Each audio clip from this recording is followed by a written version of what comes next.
இவன் நான் பேசினதெல்லாம் கேட்டிருப்பானா? அத சொன்னல உன்ட்ட பேபி ப்ளீஸ்டா. என்ன? இல்ல இல்ல எதுவும் தெரிஞ்சிருக்காது. யார் கூட பேசிட்டு இருந்திருப்பா? சார் வாங்க உட்காருங்க.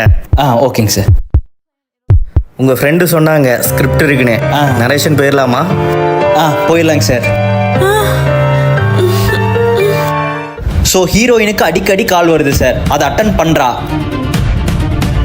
பண்ணா புரிஞ்சுக்கோடா இப்போ. ஐயோ நான் தான் அன்னைக்கே சொன்னேன்ல உன்ட்ட பேபி ப்ளீஸ்டா.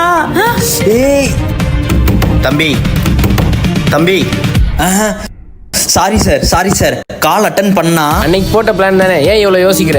இல்ல நாளைக்கு எங்க அப்பா இங்க வந்து பிரச்சனை பண்ணா என்னடா பண்றது? இங்க இருக்கிறவங்க எல்லாரும் பாவம்டா. நேற்று தானடி சொன்னேன் இந்த பிளான் ஓகேன்னு. இங்க பார் பேபி, நமக்கு டைம் இல்ல. நான் ஈவினிங் உன்னை மீட் பண்ண வரேன், நேர்ல பேசினா சரியாயிரும். பேபி ப்ளீஸ்டா. நான் சொல்றத கேளு. அவ்வளோதாங்க சார். சாரி சார், எனக்கு அவ்வளோக்கா நரேஷன் பண்ண வராது. இந்தாங்க சார், ஸ்கிரிப்ட் ஒரு டைம் படிச்சு பாருங்க. இல்லை பரவாயில்லப்பா, தேவையில்ல, நான் யோசிச்சு சொல்கிறேன். சார் இது என் லைஃப் சார், என் ஃபியூச்சர் சார். என்னன்னு பார்த்து சொல்கிறேன்ப்பா. அடுத்த ஆளை வர சொல்லுப்பா. இப்போ நான் கிளம்பி வரேன், மீட் பண்றோம். சார்